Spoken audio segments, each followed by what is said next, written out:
We just concluded the Afrobasket in Kigali, Rwanda, sometime in August until the 5th of September, where our team performed very well and finishing number 6 out of the 16 teams.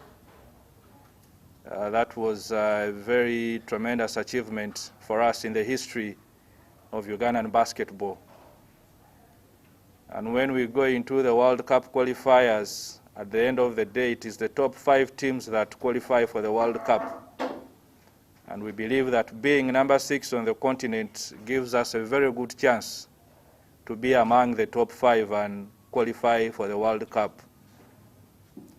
We are very positive, and we believe that this is something that we can achieve if we plan, prepare very well, and if we are well facilitated by the government of Uganda. We are in our group, we have Uganda, Nigeria, Cape Verde, and Mali. These are teams that we've played before, and these are teams that we know we can beat if we prepare well. Remember, in the Afrobasket finals, we beat Nigeria, the number 1 ranked country in Africa.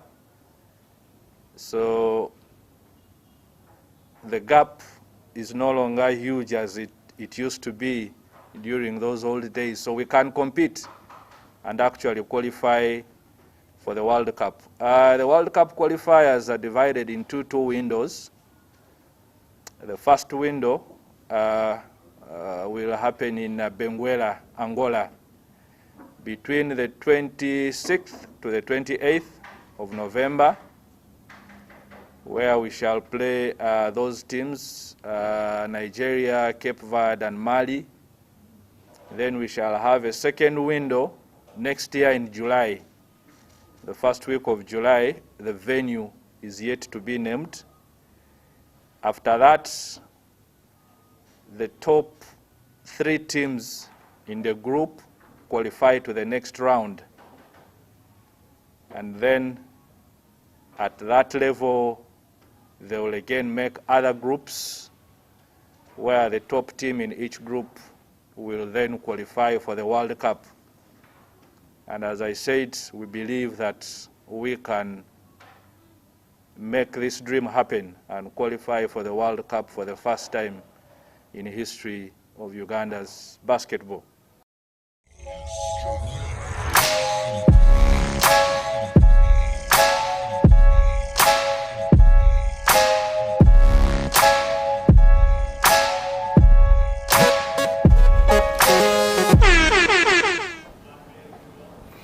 Good afternoon. It is yet another episode of Slam Dunk Basketball Talk, the show where we discuss, analyze, give you the latest updates on what is happening in the game of basketball, both internationally and here down in Uganda. My name is Felix Eupal, and I'm with my co-host Emmanuel Ateng. Emma, how has the week been so far? Week has been good. The invite tournament still running. Had a couple of games. Today we don't have a game, so I'm here full time. Yeah, but the week has been really good. Glad to be back. Hopefully Falcons can shake up some trees. And in studio with us this particular afternoon is Coach Mande Juruni. Many of you know him and you have seen him. He's someone who has won the title 7 times with City Oilers, and also he is a coach of our Silverbacks. Just at the start of the show, you were watching a video clip of the press conference when they were announcing the Silverbacks getting ready for the World Cup qualifiers. Coach Mande, welcome to Slam Dunk Basketball, and thank you so much for gracing us with your time. Thank you. Happy to be here. It's my first time to be here. And, you know, every time there's a chance to talk about basketball, just gives me a lot of joy to come and talk about the game. Well, there are so many things and a lot of press statements, a lot of questions from the public when the announcement was made that the Silverbacks will be taking part in the Basketball World Cup qualifiers. which are meant to happen in Angola, and who none other than you, the coach of the team, to be here to explain to the viewers out there what exactly is happening, how the team is preparing. Remember, to the viewers out there, we are live on Facebook, on YouTube, and on our website, houseoftalentug.com. So, Coach Mande, let's start with the new changes on the team.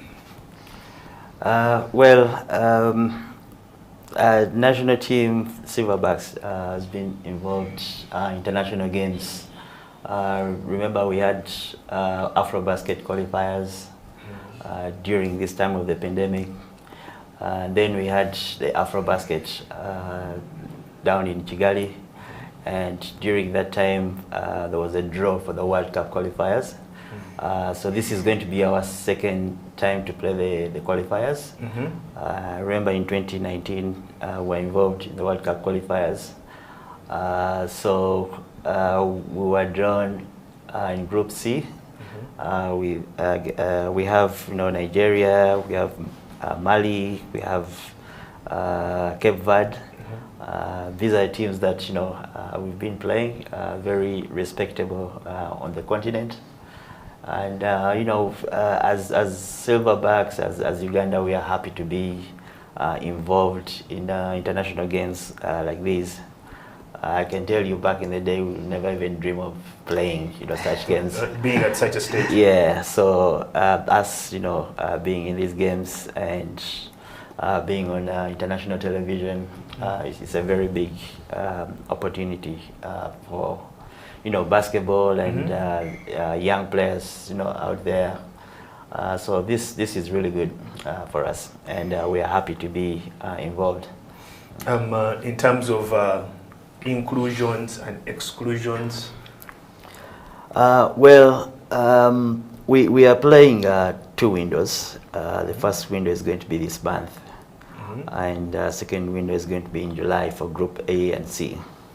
Unfortunately, it also comes a time where the NBA, for instance, is ongoing. College basketball is ongoing. Yes. So definitely that means that some of the players are not able to make it just because of those clashes. But like I said in the press conference, that we have over 30 players on our roster. Sometimes we're not going to be able to have certain players, so we have to fill up those positions that those players that are missing. So again, this time I know we don't have 4 players from the squad that played Afrobasket. We have Ish, who is playing in the NBA. Definitely can't make it. He's also still trying to establish himself in the team. So we wouldn't want to get away. To disrupt that. Yeah. Okay. Definitely college basketball, they can't let their players leave their program to come and play this tournament. So again, as a team, as a management, we wanted to let those players concentrate out there, and that gives a chance to the other players to come in and try and fill up those positions. Try and fill up those positions. Yeah. Emma, to the players that were going to miss, and was the talk of Brandon Davis coming back. What is your take on that? Well, let me first say, when all of us at that Ish wasn't going to make it, I believe that a lot of hearts were broken. Social media was filled with Facebook comments of our chances dropping by like 60%. Yeah. Because Ishmael Wainwright is not going to be here, and he's been very pivotal to the Silverbacks. Yeah, so him not exactly being dropped, is just he didn't have time with his busy schedule in the NBA with the Phoenix Suns. And Brandon Davis has played for us before. Very good player, was very instrumental for us in 2019. And I believe that he brings a lot of experience to the team. So I know that having Ish not being there, it creates a gap. But then again, like Coach said, it gives an opportunity, for other players. I mean, we have 30 players on the roster. So we would never know how other players would fit in if we don't give them a chance. So Brandon Davis coming back it's a good opportunity for us and also for other players. I believe that coach will be. There's a player that is coming whom we all don't know about, but I believe that coach will explain more about him. He'll break it down much further as the show goes on. Or he might not want to release surprises. No. There's that too. It might be like scouting for the other teams in the group. Right? Not really. Actually, just to talk about Ish not being on the team this time around. Like I said, opportunity for other players to step up. Definitely, you miss Ish. You miss his services. As a player. But when you're coaching, you've got to know the strength that you have at the time. And him not being on the team and Brandon coming in. These are two, different players. They might be playing the same position, but they have different strengths. So as a coach, you've got to see that and try to build your team around that. We don't want to say, oh, she's not around, so we're done. Because at the end of the day, this is a team. I think that is something that we have been building to have a team that plays together. And try to get different abilities, different strengths, and put it together and go and play basketball. Among the new additions that were added is Ivan Muhwezi, who plays for still your team, City Oil, and also Fayed Bale, that he was added on the team previously, then he was dropped. Let's start with Emma. Terms of size. When it comes to international competitions, obviously size plays a very big part. Okay, if you look at a player like Bale Fayed, okay, excellent point guard, very good at what he does, but the downside is that size there will play a very big role. But then again, there's a saying that it's not the size of the dog in the fight. The fight in the dog. Yeah, so with a young player like Bale coming to the national team, it gives an opportunity for him as a player to improve on certain skills. We have had players in the NBA, Nate Robinson, and Spud Webb, all small guys, Chris Paul, but they're making an impact in what they're doing. Yes. So there are certain things that you can do to make up for your size or your height, okay? Which I believe that his inclusion in the national team is going to be worked upon. He has a good coaching staff around him. He has good players around him, international players also, who can actually give him, the skills and the opportunity to explore what he has and to use it to make himself a better player and also to fit right into the national team. So obviously size is a big issue, but there are certain things you can do to overcome such a barrier. Coach, there's always been a question of the criteria that is based on when selecting the national team players. What is that criteria? Well, before I talk about that, I just want to first address that issue of size. Yes. Definitely basketball size is important, but basketball has really changed. We've seen teams that play small and still go big teams. Yeah, definitely. There's always an advantage, It's just knowing just the strength of your team and play with that. Okay, I've been involved in situations where we are bigger than the other team, but they use their advantage and we can't. They flip the situation. Yeah, and we can't play. But if you look at our team,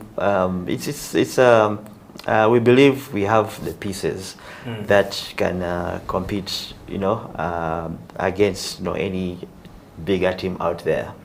I'm trying to look at AfroBasket, in particular Cape Verde. And we're in the same group with Cape Verde still. Yes, whereby they had a 7-3 Tavares, and definitely caused a lot of problems to us. And him being there changed a lot, changed our scheme of defense, and it opened up, their offense, because most of the time, we're trying to help, because we had, our biggest player was 6'7". Okay, that was Deng, and we had a 6'5" Oxy who actually managed to slow him down because of his strength. But you know, we've tried to look at that, and if you look at Brandon Davis, he's a 6'10" forward. He plays in Barcelona. Tavares plays in Real Madrid. These are players who know each other, and I can tell you that I've watched a couple of games. Brandon taking on Tavares, and you know, it's been a very good matchup. Well, it is going to be quite interesting. Yeah. So I mean, we have Titus, who is a 6'8", you know, 6'9". We have, you know, Hakim, who is a 6'10". Player. We have Oxy with 6'5", but believe me, Ox can take on any guy. Okay, because of you know, his strength and his firepower in him. So if you look at, you know, our team, you know, we have pieces that can, you know, try and mark the bigger players. But we try as much as possible to look at our strength as a country. As the Silverbacks. Yeah, as Silverbacks, and I think that's what has been really driving us. Well, we've not been the biggest team in any competition that we've played, but believe me, we're no longer considered we've competed so well. Yeah. Yeah. It is SlamDunk Basketball. Felix Eupal is my name. I'm with Coach Mande Juruni, and we're talking the Silverbacks and how they're preparing for the World Cup qualifiers. We'll return after this short break, and feel free to send your comments, your questions. We'll be reading them out when we come back after this short break.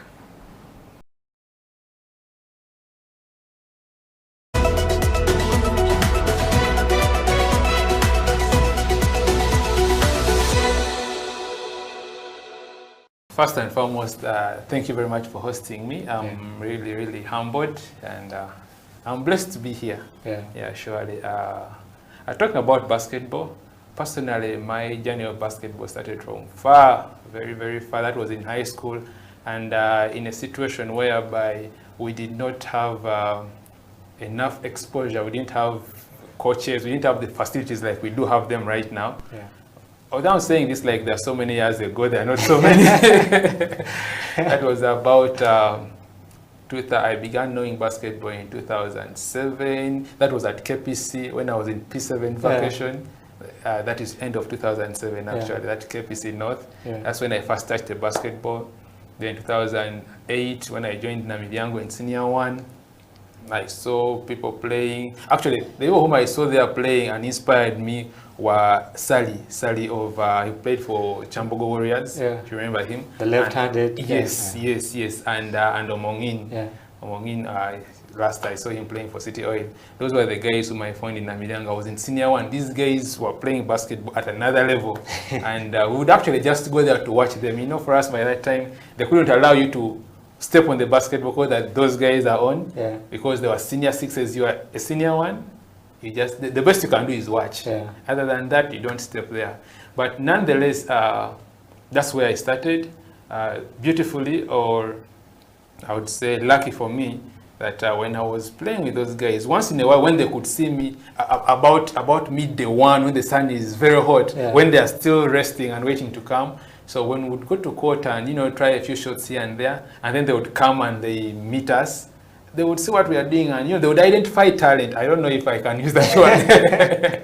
So, you know, one or another, they identified my talent. They realized I could at least throw in the ball. At any sport. They would just give it to me. Although I was weak, I didn't know how to bounce. They only told me one thing: throw in the ball. And throwing in the ball gave me an opportunity to play with them. When I was in Senior 1, Senior 2, but still, of course, I still had people who didn't believe in me, and it was challenging.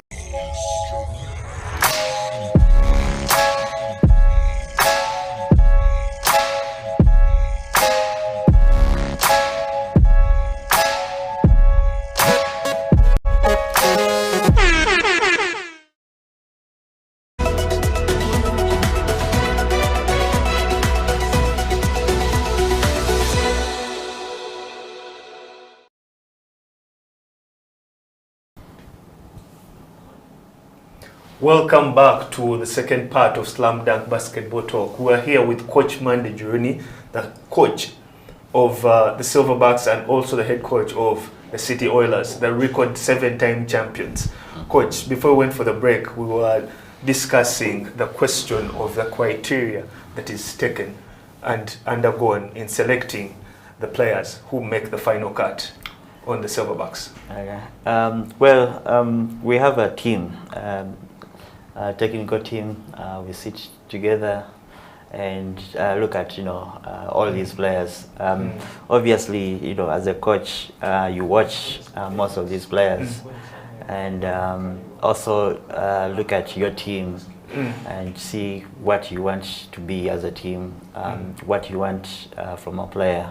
So all those come into play. If I'm looking at these last 2 years, I think this is the time where, as a Silverbacks, we've played so many international games, and it's the same time we've not been playing any active basketball the last 2 years. So it has been quite tricky getting players. But to answer that, it's mainly about how you're playing for your club, statistics, and what we need in the team, what we are lacking. Okay. If you look at Silverbacks last 2, 3, 4 years, we've been getting in some foreign-based players, and we try to get these players to come and reinforce the team, and especially in the positions that I know we lack as a country here in Uganda. Before that, we lacked a lot of size, and we brought in Ochiti, who was like 6'8", big. We brought in Brandon Sebirumbi. We had a 6'10" naturalized American, and those helped us, competing better in Africa. Okay. And our first time, at least, we matched up pretty well in that.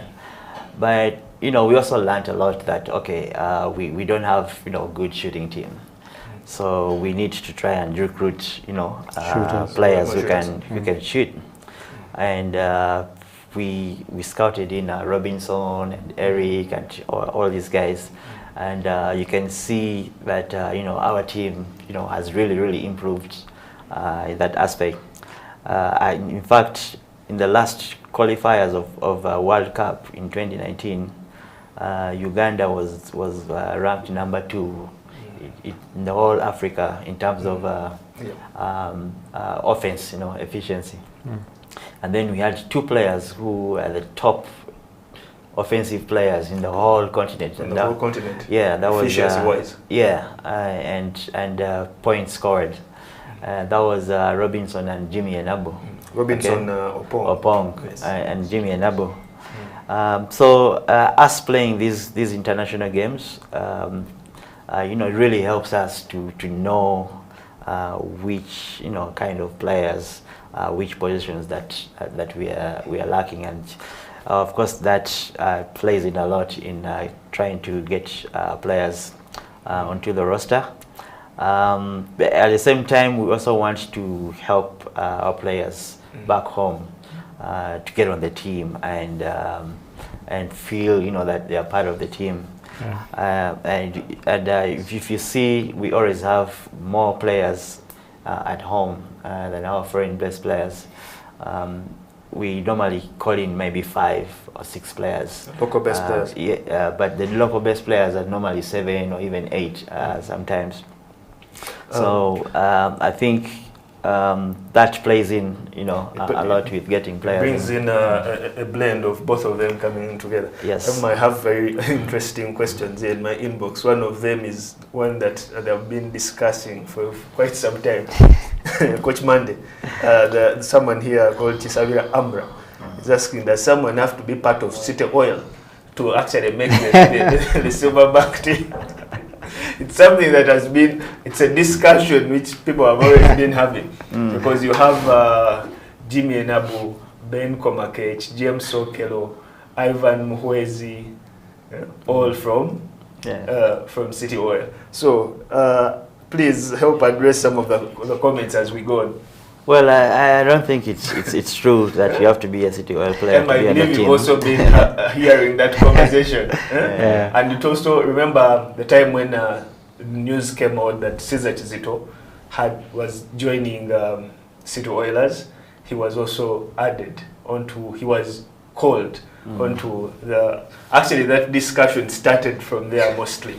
Well, I don't think it's true. I think we've had so many players on the team who are non-City Oil players. I can tell you maybe 10 just in the back of my mind who are non-City Oil players who are on the team. They might not be on the squad now, but they are on the roster. On our roster. We've had so many players. I mean, players like Ivan, players like Chiviri, you know, Cyrus, you know, Ikong before he joined City Oil. Mark, you know, we've had quite a number of players who City Oilers. At the moment, we have more players on the City Oilers team for so many reasons. Which are some of those reasons? Yeah, I mean, sure many of our viewers out there would love to know. Well, if you look at City Oilers, I mean, we've been, you know, champions for the last, you know, 7 years, and I can tell you that it's because of you know, the players that we have on the team, and I would say that we have, you know, some of the best players in the Ugandan league, you know, on the City Oil. So as a coach, you want to pick your best players in the country to play, and I will not say it is unfortunate that they all come from City Oil, but you know, a lot of those players, you know, are City Oilers, and I really, you know, don't want to see it that because I'm a City Oilers coach and management is City Oilers, it's just purely on statistics. In summary, you're saying it's purely based on merit. It's definitely based on merit. I can give you an example of Caesar, for instance. I think that time Caesar was top scorer in the league. Yeah. Yes, was top scorer in the league, and he had a couple of good, you know, seasons. Again, I mean, he approached us, and we, you know, talked to him about, you know, joining City Oilers. And at that time, I think we had lost a few players who had left the team, and we needed to fill up that position, and you know, Caesar, you know, happened to be the opportune time. Yeah, and again, because he joined City Oilers, and but we can't really, you know, take away what he had done, just because he's joining City Oilers, you know. I have interesting questions here for you from there's a gentleman, Stephen Odeke, saying, why doesn't the national team coaching staff ask for players to come for trials and then they choose? Okay. Actually, he has a very, because I believe other countries also try to use that approach. Yeah. Where they call players for trial. Yeah. That's a very good chance to actually be a silverback jersey. Well, it's a very good question, and as a coach, I support it. I would love to see as many players try out. The challenge that we've been facing is that a lot to do with finances, first of all. If you're calling in 30 players, as a federation, you know, you've got to be able to be ready to do that, to finance them. Secondly, most of the time when we group as a national team, we have 2 weeks or even less than 2 weeks into a championship. So as a coach, you're like, if I get 30 players to come and try out, and the tournament is in 10 days, what am I trying to achieve here? So you'd rather... Emma, what is your take on that? My take on that is it's a good idea because we have very many players in the country who would want to don that jersey. But like he said, sometimes the structure does not allow you to do it. First of all, when it comes into play, FUBA has always had financial issues. So that is one of the things that will come into play. The other one is that we always have limited time to prepare. Okay, but I think what should be done is FUBA as a body itself should create a structure whereby there's always there's always, let's say, a camp that happens, okay, where all these other players can actually come through. All right, it would be easier for the coaches to actually select them from there. Something like, let's say, an NBA draft combine, but the Ugandan way. Okay, it would actually be easier for the coaches to select players that way, because then you'd have a lot of time. It's not like I have 2 weeks to the tournament. Okay, you'd have a whole year running, and you can select different players, you know, as the time goes, and these players can feed into the national team. So it's something that FUBA itself should look into to make the coaches' work way easier. Well, FUBA has so many things on its plate. First of all, we have not had an AGM. Then the league starting up next year again, afresh. I believe Hudson, the general secretary, has too much to chew on his plate. Remember, we still don't have a CEO who was, which job was advertised. So many things yet coming up. To Coach Mande, please tell us about Wamala Emmanuel. I saw a name that we have not been seeing on the Silverback team. I can tell you that there are so many players that you don't know that are on the team. But this time around, we call Emmanuel Wamala. He's a player that we've been following, you know, the last 2 years. Again, national team committee, we have our scout in Ahawe Albert, who really does a very good job scouting these Ugandans out there. So Wamala, you know, we've been following him even when he was 16 years old, and even the time when he was playing for Bayern Munich, the second team of Bayern Munich in the German league. He's always wanted to be on the team, so an opportunity came when we were missing a few players, so we called him. So this is going to be his first call-up on the national team. Yep. An opportunity for him to show us, you know, what he can bring, how he can help the team. And you know, we're all excited to have him and see how much he's going to contribute to the team. Yes, we are live on Facebook, on Twitter, and on YouTube. Feel free to send more questions, more comments to Coach Mande Juruni as we prepare for the World Cup qualifiers. We will be returning to discuss more about the Silverbacks and the City Oilers, who are also going to be going for the second round of the Basketball Africa League in December.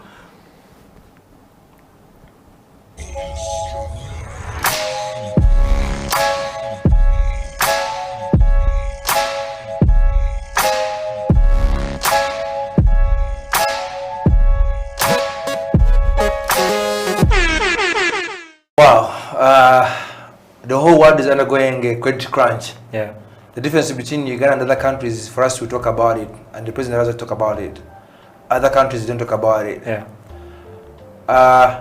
If you realize previously, we've been able to get through our manager because of this social capital. Yeah.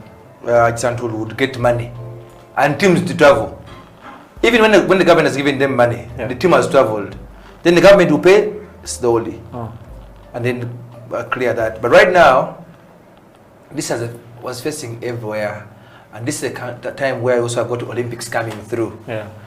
As FUBA, we submitted our budgets for all our calendar submitted there.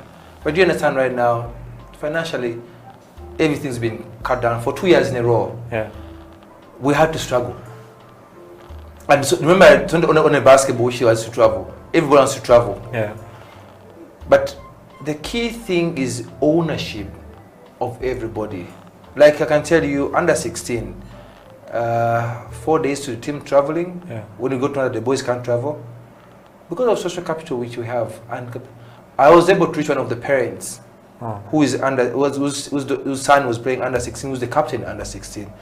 And because of that, she said, no way, my boy can be in camp for these few days, but also a few days. They're only there for, the boys actually did only 3 days camp. So because there was no money, I'm not sure if the government is going to give you or not, because of everything going on, preparation becomes very poor. And if you've seen, before the lockdown, other things we had before, our teams have been preparing. And if you've seen, we're taking over the Kenyan national team, all those, in the region. Rwanda is in Afro, first of all, because they're hosting. You know, but Uganda, we have to go through the hard way to be there. That's something which is very key for us. So the key thing, what I'm talking about, what I'm requesting is all stakeholders in Uganda. Coca-Cola, you make a lot of money in Uganda. Hima Cement, you make a lot of money in Uganda. Total, Shell, all these corporate, all these banks, they make money in Uganda, a lot of money in Uganda. Their willingness to give back to community. I know we can, through the sports development, we can ask the government that whoever is giving support in the sports area, we give back. Maybe can get a tax holiday. So there we'll have continuity.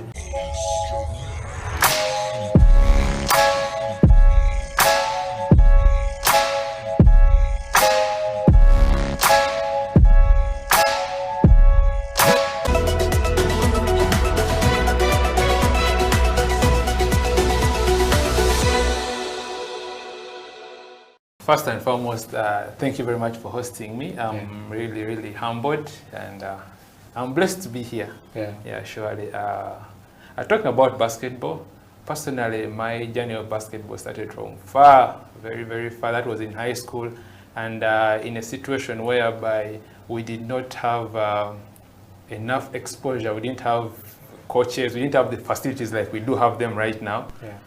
Although I'm saying this like there are so many years ago, there are not so many. That was about, I began knowing basketball in 2007. That was at KPC when I was in P7 vacation. That is end of 2007 actually, that KPC North. That's when I first touched the basketball. Then 2008 when I joined Namibyango in Senior 1. I saw people playing. Actually, the people whom I saw there playing and inspired me were Sally of, he played for Chambogo Warriors, if you remember him. The left-handed. Yes. And Omongin. Omongin, last I saw him playing for City Oil. Those were the guys whom I found in Namibyango. I was in Senior 1. These guys were playing basketball at another level. And we would actually just go there to watch them. You know, for us by that time, they couldn't allow you to step on the basketball court that those guys are on, because they were senior 6s, you are a senior 1. You just, the best you can do is watch. Other than that, you don't step there. But nonetheless, that's where I started. Beautifully, or I would say lucky for me, that when I was playing with those guys, once in a while when they could see me about midday 1, when the sun is very hot, when they are still resting and waiting to come. So when we would go to court and, you know, try a few shots here and there, and then they would come and they meet us, they would see what we are doing, and, you know, they would identify talent. I don't know if I can use that one. So, you know, one or another, they identified my talent. They realized I could at least throw in the ball. At any sport. They would just give it to me. Although I was weak, I didn't know how to bounce. They only told me one thing, throw in the ball. And throwing in the ball gave me an opportunity to play with them. When I was in Senior 1, Senior 2, but still, of course, I still had people who didn't believe in me, and it was challenging.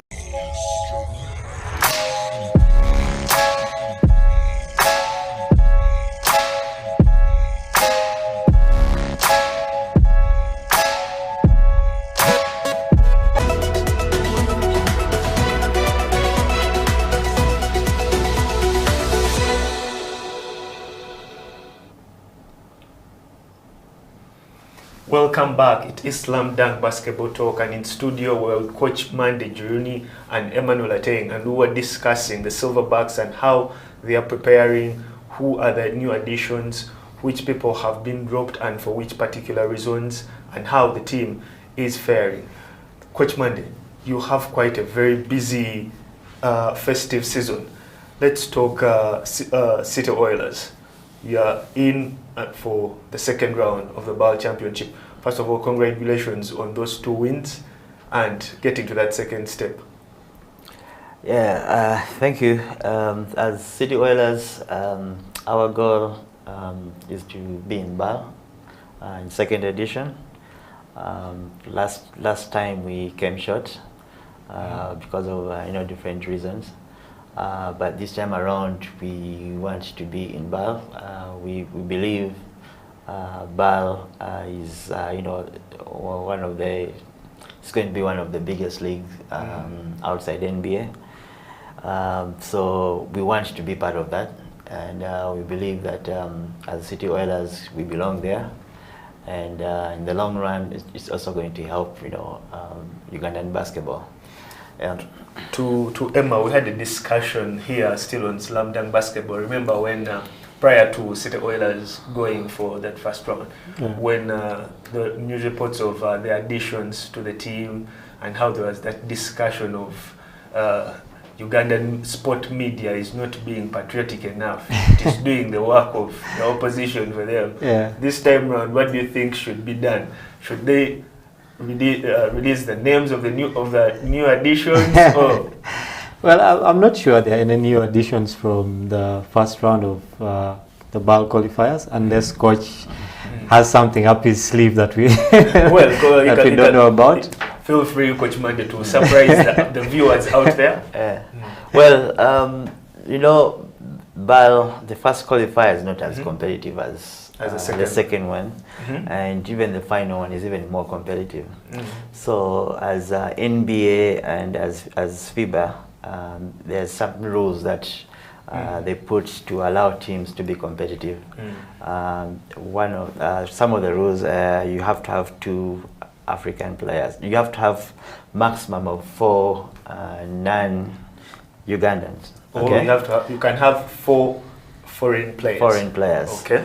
But 2 have to be African players. Okay. And then 2 can be any other nationality. That's why we try to beef up the team so that we are able to compete with the other teams. All teams do that. Yeah. Yeah. So in the first round, because we know it wasn't a very tough round, we didn't. We only had, I think, one player, a non-Ugandan, but was African descent. Second round, we definitely want to beef up the team again.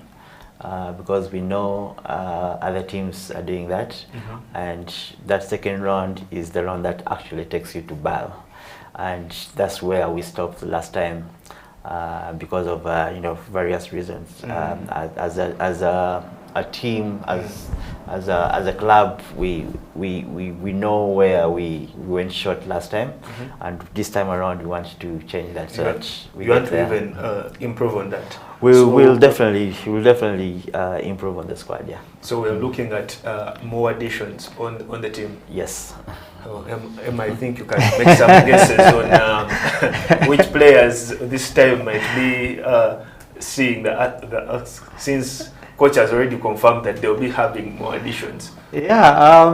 What is your guess on who might be included? Well, I can't say who's going to be axed from the team. Okay. No, your guess, your opinion. It will be interesting.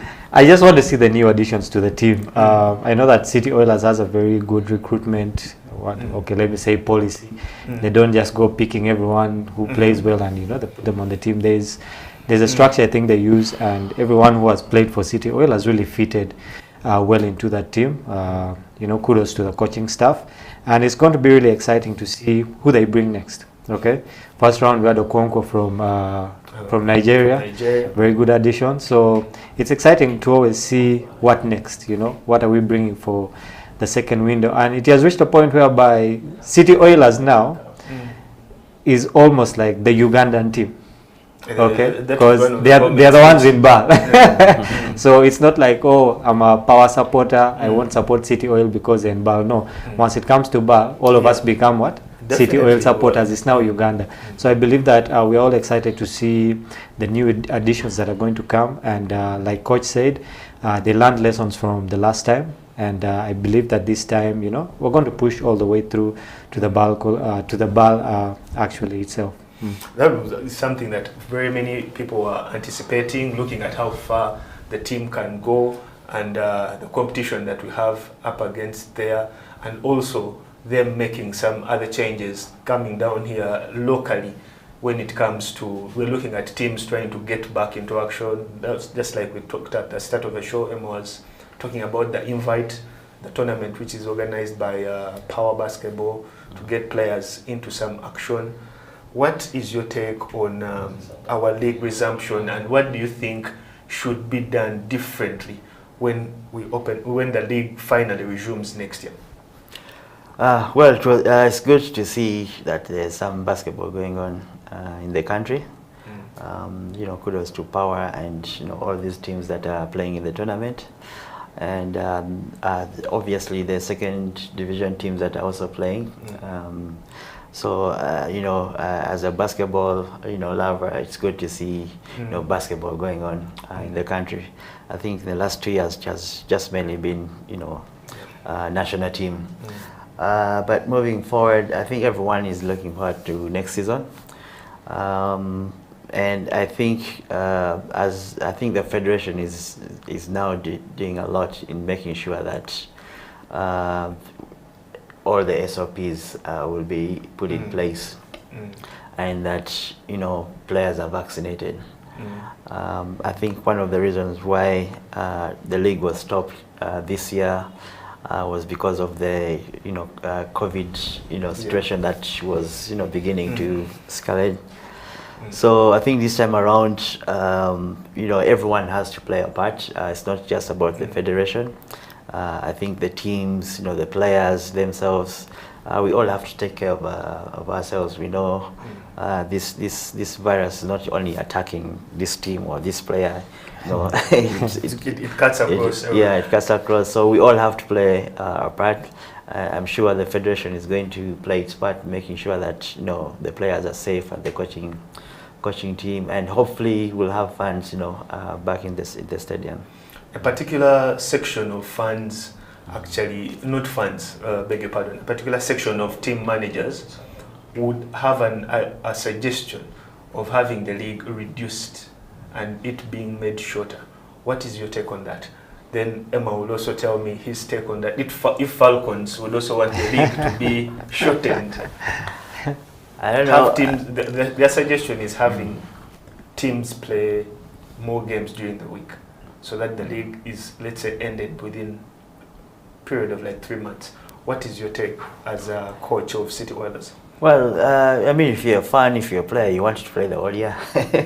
Because if you play the league in 3 months, and then what happens after that? You know, and a lot of these players, you know, earn their living because they are playing.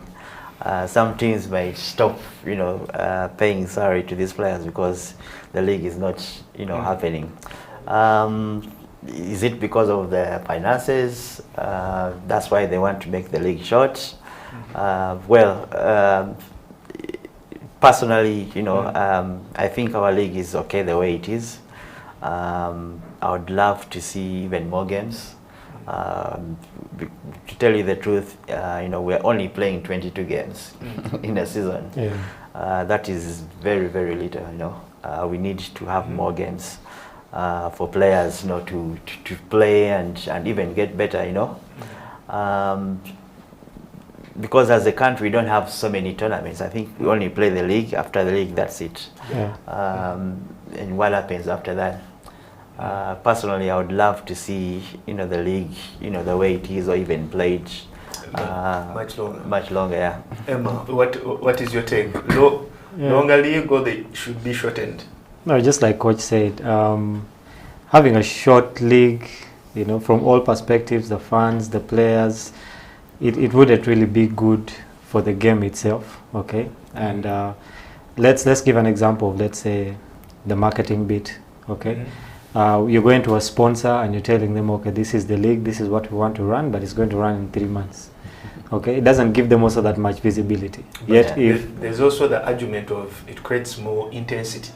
Yeah, it would create more intensity, but see, we're trying to build the basketball itself, not only the league. Okay, so the longer we have it running, the better it is for us in all aspects, for the players, for the national team, you know, for the companies that are coming in to sponsor.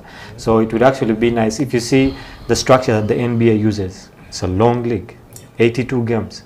Okay, gives an opportunity for everyone to fully explore what they want, the players, the advertisers, everyone. Okay, so and then coming to next season, I think we have 14 teams now.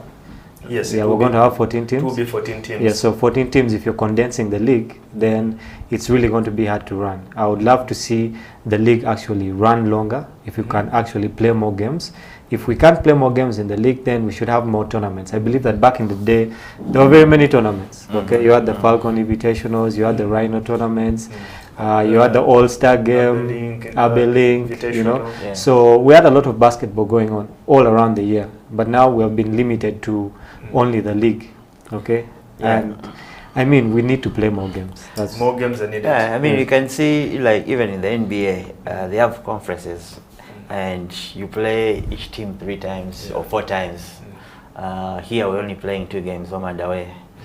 It's not good enough. I would love to see, you know, playing a team 4 times, for instance. I mean, we really need to have more games. Home and away, and then you really gauge yourself. Yeah, we really need to have more games. Our players are not playing enough. Coach, you've also handled a ladies team before. There's always been that talk, and it's a question that will always linger. In your opinion, ladies basketball, how can it be put up there? You know, first of all, I'm looking at our national ladies team and also our clubs.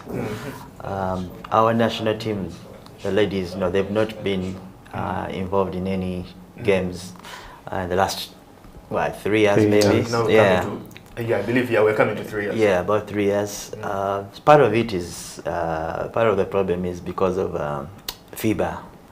FIBA doesn't have so many, you know, ladies international competition. They only play qualifiers and AfroBasket, and that's it. So keeping our ladies national team has been a very big, you know, challenge because we have very few games. But if you look at our clubs, our ladies teams, I think when we have played tournaments around the region, we've been, you know, the best in the last couple of years. Our ladies teams have been really doing so well. We have so many young girls out there who are really talented and play. I think, you know, maybe as a region, we really have to come up with, you know, tournaments for these girls. Tournaments, you know, to get them more exposure. Yeah, to play.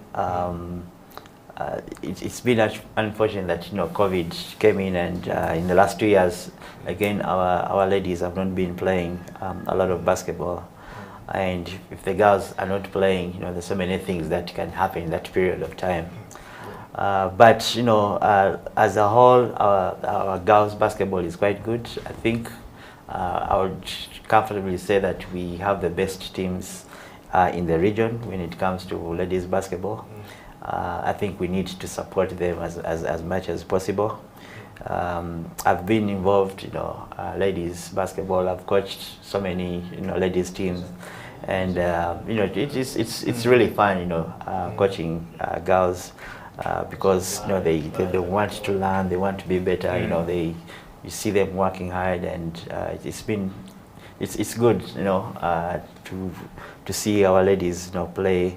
I was happy to see our under-16 girls play in the AfroBasket. These are girls who are in school, and they've not been in school in 2 years, but you know, the federation and the coaches just managed to, you know, just get, you know, these girls, put them in a team and they put their hearts went out there and floor. played. Yeah, so sometimes not even just about winning for them, but just getting that exposure and coming back home and knowing, okay, I think we really need to do this and that to improve. Yeah. Coach, as we wind up, Emma, last questions for the coach. Yeah, I think for going forward, City Oilers, you guys have already won 7 titles. Okay, and I had someone say that City Oilers doesn't really care about the NBL It's now a anymore. practice session. It's now something that you guys are more concerned about, international tournaments. Yeah. For the teams out there, okay, we have very many teams in the NBL. What is City Oil doing right that these other teams are not doing? Because we need to see more teams actually, give you guys competition and also get to that international level. All right. So what are other teams not doing that they should emulate? Yeah. Okay. Interesting. There's so many things. Definitely, as a club, we are very ambitious. Okay. When we had just started this club, we said we wanted to be in Africa competition 5 years later. Yeah. But when we came in immediately, we won the league, and we changed our mind that we don't want to think 5 years later. 5 years. We want to start now, and because of that mindset that we want to be playing at the top level in Africa, that means you have to do so many things back here at home to be at that level. So we are very ambitious. Of course, to play at international level there, you have to be a powerhouse at home. Yeah. That's why we have to win for us to be able to play international, because those are the rules. If you're playing ball, you have to be a champion. You have to be the champion.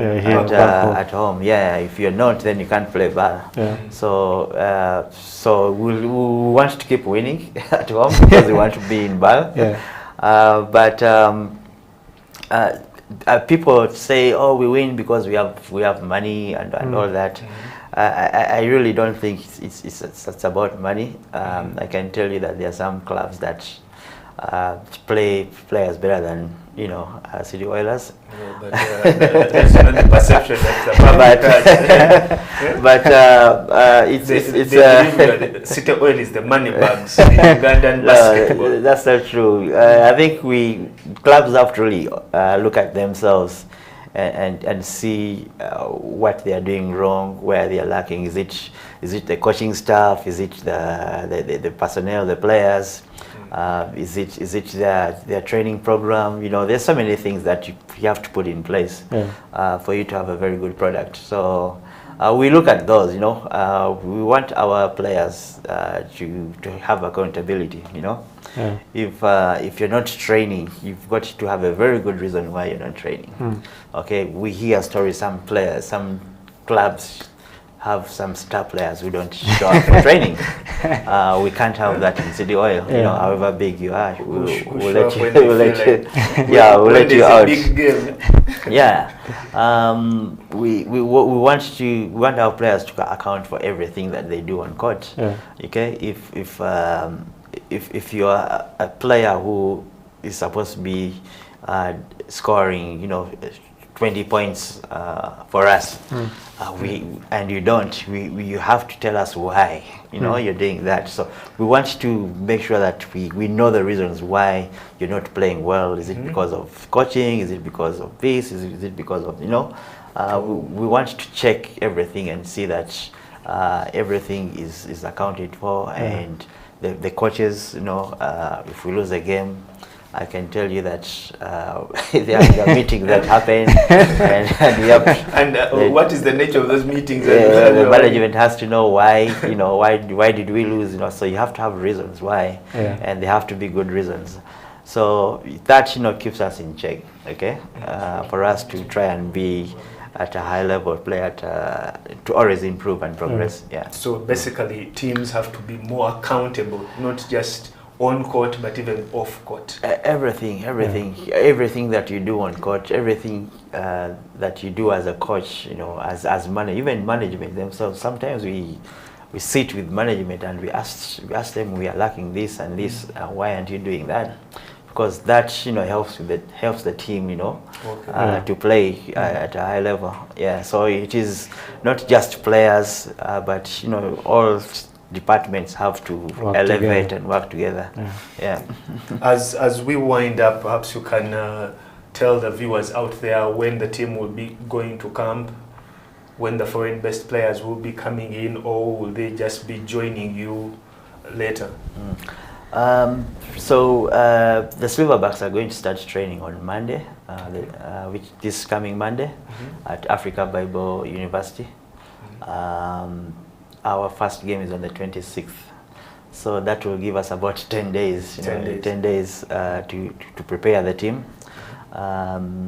We plan to have those 10 days practice.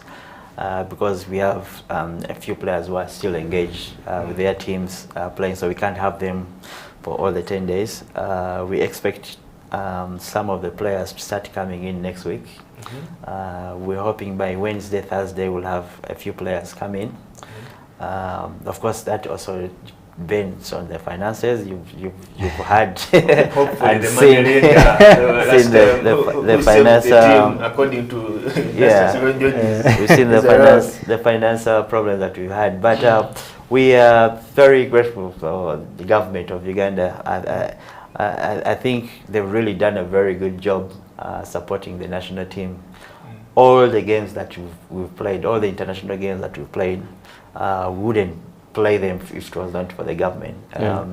I think some people look at the negative things, but to tell you the truth, us who are in the team and the management, we are very grateful for government supporting us up to now, and we are hoping that this time around they're still going to come and support us. Well, hopefully we'll wait for that support. It has been Slam Dunk Basketball Talk. Coach Mande Juruni, thank you so much for your time. My name is Felix Eupal, my co-host Emmanuel Ateng. Till next time, the Silverbacks will be in action for the World Cup qualifiers, and also UC University were champions. We forgot to mention that at the start of the show, the Africa 3-on-3 University Championship. Have a blessed weekend. Till next time.